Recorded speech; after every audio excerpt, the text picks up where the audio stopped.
Or idea. You might have seen the TV series, you might have learned it in school.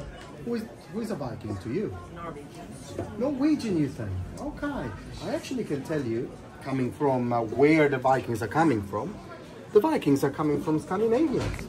So we have Finland. No, that's but I just thought that they are from. Yes, Vikings exactly. Are like the Norwegians. Exactly. But this is because most of the literature that we have are about the Vikings coming from this side and traveling towards east. Okay? But the Vikings are from Finland, Sweden, Norway, Iceland and Denmark. Right? This is what we call nowadays Scandinavians. Okay? In these regions, during the Viking Age, and now I need to ask you, when is the Viking Age then? Do you know? You want to guess? Or you want to have a peek behind you? You can. 8 to 11 century. 800 to 11. Yeah, that's a good guess. Yeah. Again, these are mostly the dates that the English determine. Okay? Oh, okay. It's the first plunder that happened to be in Lindefame in England. And that's where it's been considered for a long time the beginning of the Viking Age. Now, I need to tell you that actually two ships in what is nowadays Estonia, actually was at that time because it's 2010 where they found them. They found two ships like those, okay? Like the Drekka. And those has to be dated 650, 700. Ooh. So, if we can be a little bit more elastic, we'll see that the Viking Age probably starts between 700 and stretching to 1100, 1200 max. Okay? Again, the English people that are the one that write a lot about the Vikings tells about the last Danish, that is not Danish because Denmark doesn't exist at that time, but the last Viking coming from what is nowadays Denmark tried an attempt again, the last attempt of plundering and doesn't succeed. And the Battle of Stamford Bridge is very well known. And then the defeat, okay? The Vikings. But with that said, I actually would like to tell you that the Vikings are not like finishing there. The Vikings dissolve. They become new cultures. That's why it's difficult also to determine their ending, because you will see them, for example, in France. There is a region very well known for the Second World War, Normandy, right? Normandy means lands of the Norsemen. The Norsemen are the Scandinavians, the Vikings, that arrived there to France, okay? And establish new cultures. The new culture will become the Normans. And the Normans will be one of the most influencing culture for whole Europe after the Viking Age. I can give you one example. In southern of Italy, okay, they go there and settle in a very, very, very strange period of time after the Roman Empire. It's a chaotic situation. When they arrive there, they settle and create the Kingdom of Two Sicilies. That is the longest kingdom after the Roman Empire in Italy, where everybody's living in peace, actually. Okay? So, the Vikings, coming from what is called the Norse culture. Norse, coming from Nordic, even if it's a little bit Eurocentric, is those areas, all right? Are the only one that are living there during the Viking Age. The Norse, the Scandinavians sometimes can be also called. There is a culture that is living there still nowadays and happened to start living there also during the Viking Age. The one that like reindeers. The Sami. The Samis is an indigenous culture that is living there in the north and never become Vikings. So, we have farmers gather in big families. You can call it small kingdoms as well. Tribes, sometimes you can call them, that are living spread all over those areas, okay? But the condition of the lands where the Vikings are coming from, today we have beautiful land with lots of roads and stuff. At that time is mainly forest. And the life with forest is very difficult because it's very hard to harvest in forest. So they are very good in farming, so they try to do their best, but just before the Viking Age, so just 100 years before the Viking Age, there is a huge explosion of a volcano that archaeologists are still not sure where. There are two theories. One is in Iceland and the other one is in Ecuador, okay? So South America. Probably more South America. And those ashes, this explosion, comes to the north. And do not let the sun go through. Which means that the little that they could harvest in forest, because it's very difficult, couldn't happen anymore for 3 years. We know about that because everybody's talking about those years as a very hard time, okay? And we know that because Chinese people at that time is writing, Turkish are writing about that, Latins are writing about that, okay? And the Vikings do talk about in their religion, that is the Norse mythology. You might have heard about it with Marvel movies. Not good, but maybe you know about Thor, right? Thor is one of the Norse god, okay? In that, he's talking, there is a story about 3 years of long winter, and that's what actually happened. Half of the population dies of starvation, and after that, we actually found them very happy, probably, of the sun is back. So we have a peak of the population, so probably very happy. But the condition of the land is still difficult. Actually very hard. So they don't have enough food for everybody. And one of the conclusion of making those farmers become Vikings is that finding new lands to settle, to find new goods, new theories, new culture, so they can bring it back and create new, better condition in life also back at home. Okay? In order to do that, they need to build ships. Why? Because traveling in forest is very hard. Even for human, like even nowadays, if you have a car, it's very difficult to travel inside a forest, right? So for them, they needed to find alternative ways, and water was the way, okay? So they start to travel by coast, by rivers, and by lake. First inland to find other tribes, but then out. We're talking about a 500 years frame, and now I'm going to show you where the Vikings arrive in these 500 years. Would you like to press that button for me, madam? Thank you so much. When you press that button, you see the Vikings, especially the ones that are coming from Sweden and Finland, coming very much towards east. Now, if you can see them in those routes, you really see them that are traveling by a river.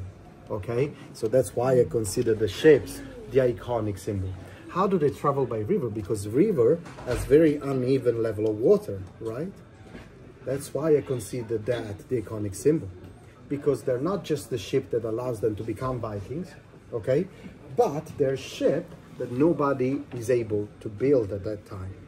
They're practical, they're light, and when the water level is too low, they lift it, carry on shoulders, using axes to chop trees, and then continue by land again. So axes are with them. You think that there are tools for war, they're actually tools also to build ships. Okay, and here you can find some archaeological examples of real Viking axes. Okay, if you press it again, thank you so much. No, thank you for your cooperation. Where? This is a very famous place where they settle and they become the gods, the imperator gods.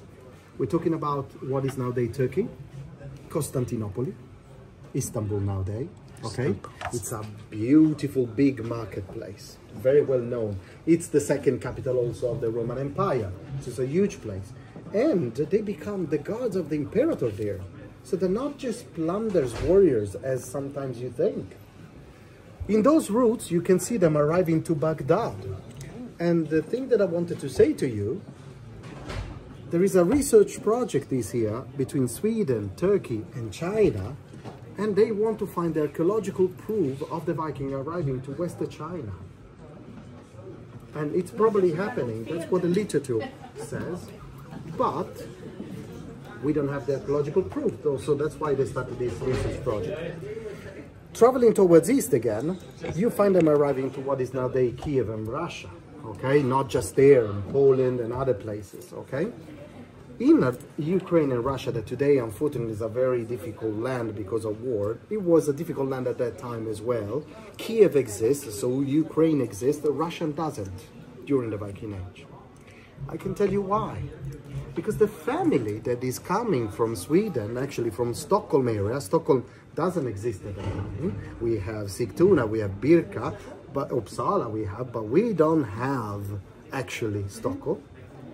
This family, this tribe, this kingdom is called Rus.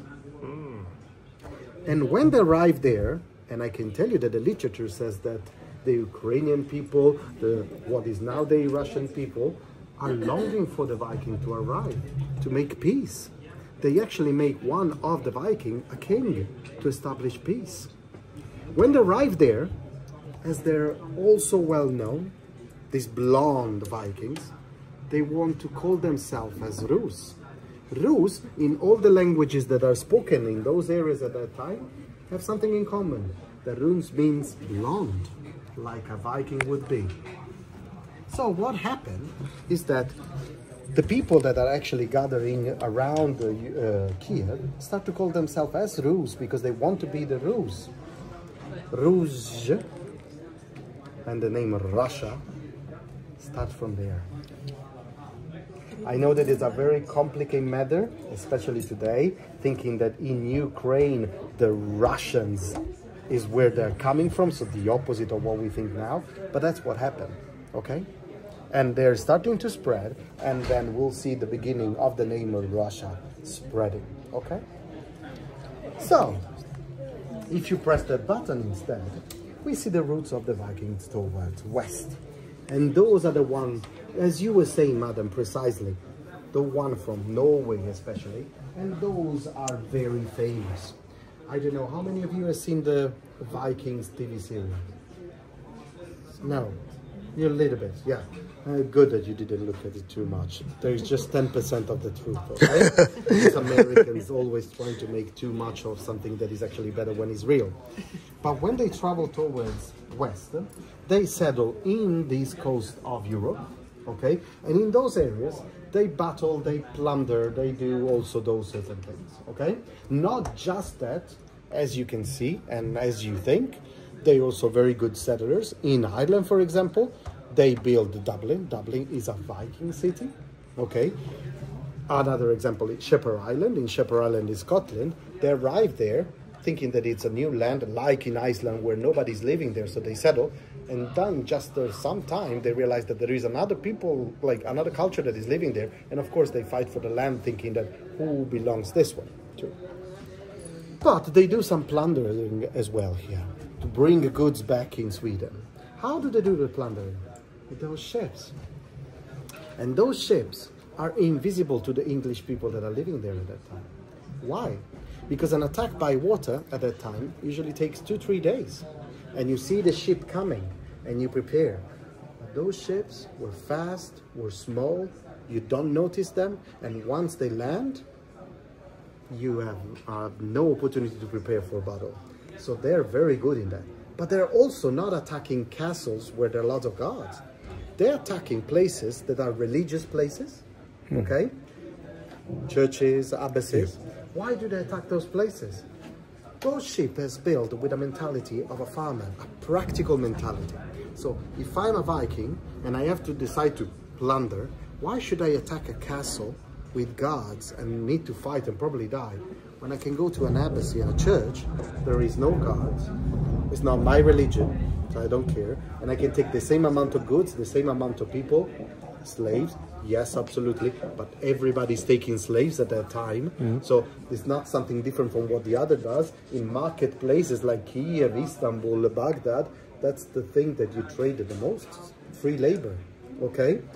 And they decided to do that. But in the eyes, as I was saying, to the one that are writing the Viking history, then you will look and be considered a barbarian, okay? Now, were they cruel in the method that they were doing? No, they were doing wars, they were killing people like everybody else. But as they were attacking religious people, places, and people, in Middle Eastern Europe, we have monotheism. It means they believe in one God. And all of them, they have this thing in common that you shouldn't attack religious places. But the Viking do not respect that at the beginning. Okay? When they travel towards west, they travel very far. From Iceland, we have Eric the Red, that is one of the most famous, that actually arrived as first in Greenland, nowadays Greenland, okay? There are some theories that he said, oh, such a Greenland, let's call it Greenland. No, not true. After Greenland, the son of Eric the Red arrived to what is nowadays Canada. In Canada, they found the indigenous people, like the Sami. Different culture, still indigenous people. What happened with the indigenous people of Canada? Settling together, small fights, very small, but most of the time settling together and creating new culture again. Now, 500 years, and we have them from Western China to Canada. And in Canada, it means North America. We have these theories that Columbus is the first one arriving to, some people said also, discover America. Oh God, that's a wrong terminology. The Viking didn't discover anything. The indigenous people were already living there. But the first one arrived? Yes, the Viking right now are the first one arriving to North America. So, Americans are also celebrating the Bronze Day, okay? Now, when we have those Vikings traveling, they travel also towards inside lands in Europe, okay? And they create new culture, they settle, and as you can see, they arrive also to what is now the Morocco. They're traveling far away. But unfortunately, there is one thing that the Vikings are actually not that good at. And what is it? Writing down their own stories. Yes, they're not that good at that. They like to tell stories, they're storytellers, but when you tell a story, something that I'm doing right now with you, I don't know what is going to happen to your story when you go home. You might change it a little bit, you don't remember all the details, and that's what happened.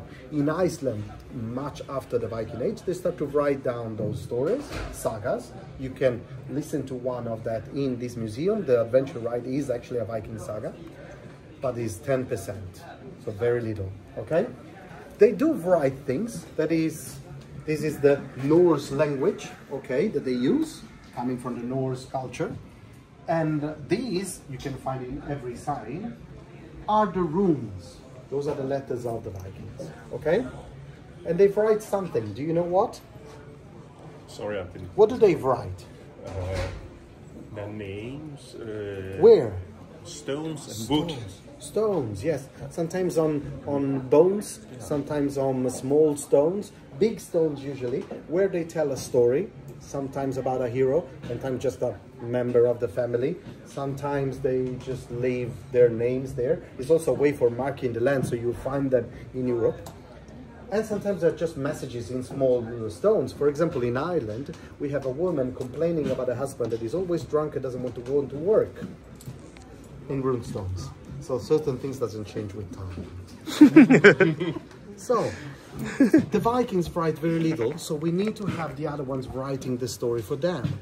But as the other one can write whatever they want, they write, and as these ones are the enemies, you can control the stories and picture them as you want. That's why in your eyes, and sometimes outside, the Vikings are just those warriors, terrible people with these helmets or the horns, right? Ready for battle. Now, I want you good, and I want you to go to Valhalla. As I was saying, I want you not my fox to bite you. So you need to help me out and spread the right words about the Viking.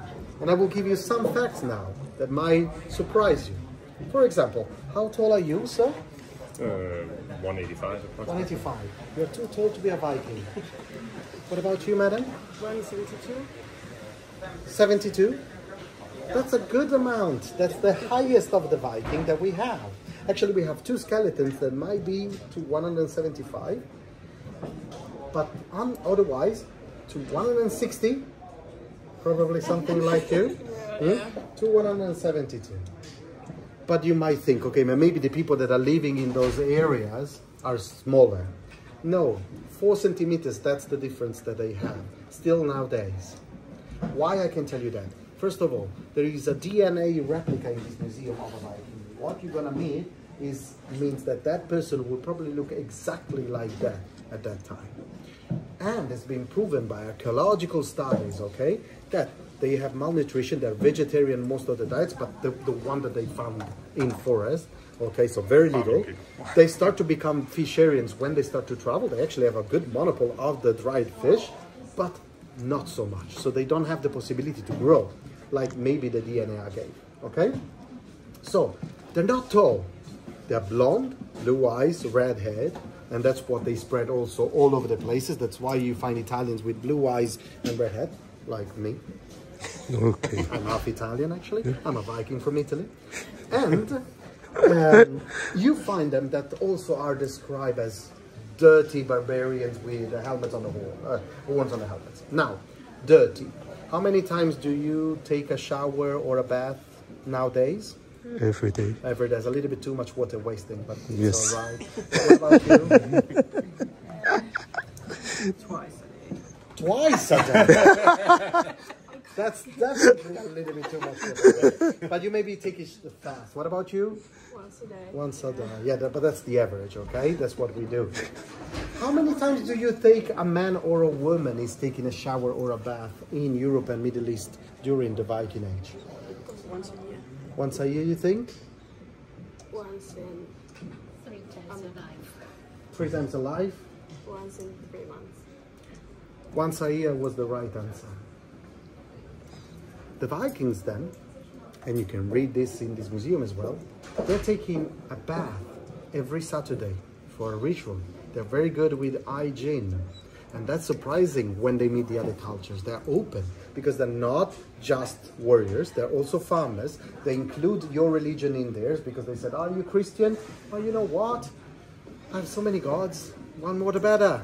And they start to open to new cultures. With Buddhas found as statues in Gotland because they're taking also goods and other inspirations, okay? So they're not dirty, at least not as much as the other. And if you think that you need to go, and they're not just men, women Vikings has been found on the field, and travelers and captain of ships. So don't forget that they're not just men we're talking about, okay? But if you need to think, if you need to choose a man or a woman, why would you choose an English man that is not good as war or defending as I am? He's not as good as farming as I am because I come from land where farming is hard. It's not at all, and he doesn't have this exotic look of pale, blue eyes, red hair, and he doesn't even smell good compared to me. Of course, I will stay with him. But that's one of the reasons, together with this openness, this opposite mindset of having colonialistic point of view, of imposing your culture on top of the other, that makes them actually open, okay?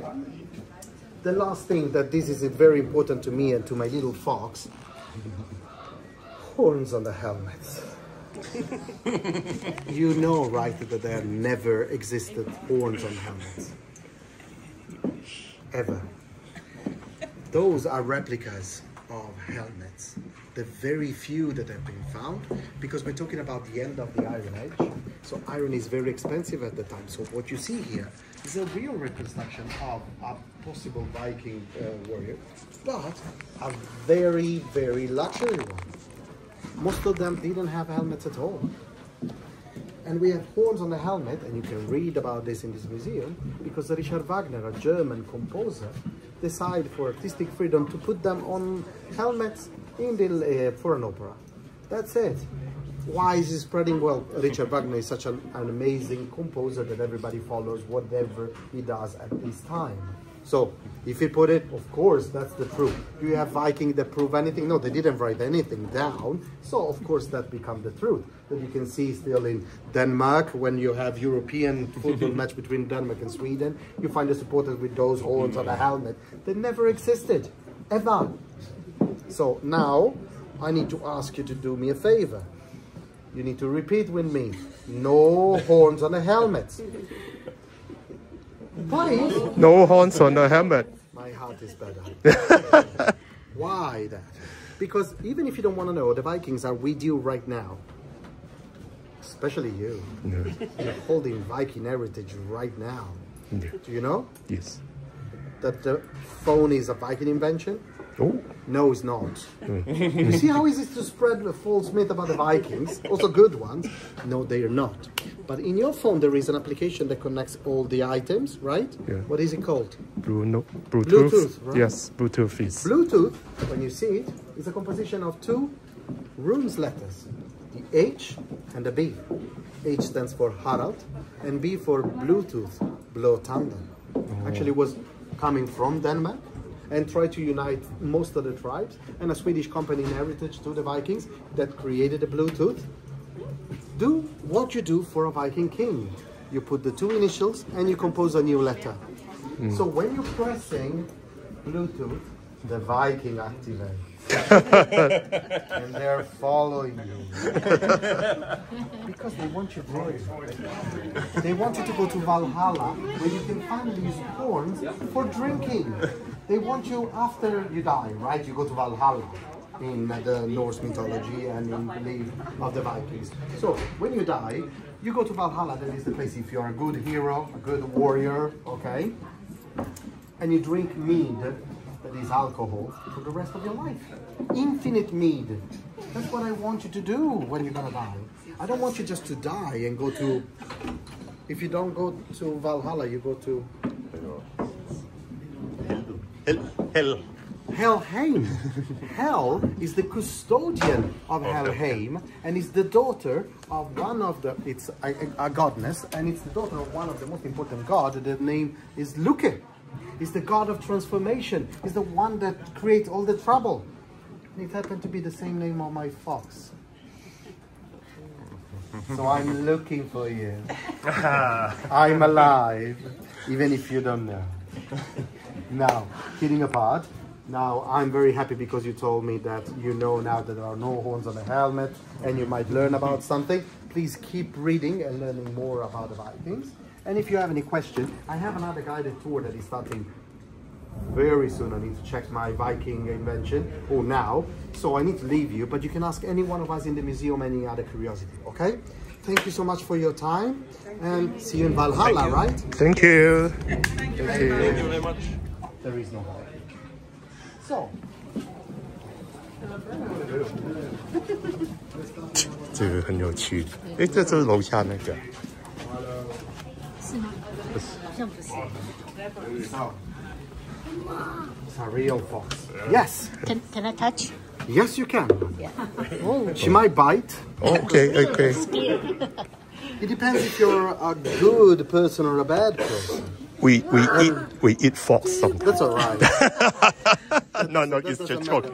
joking. For me, you're a good person if you know the good things about the Viking and not just certain knowledge. So we'll see. Yeah, okay.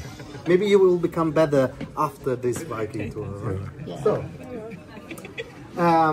I gather you here, but I actually would like to tell you that where we've just been, the ship, is the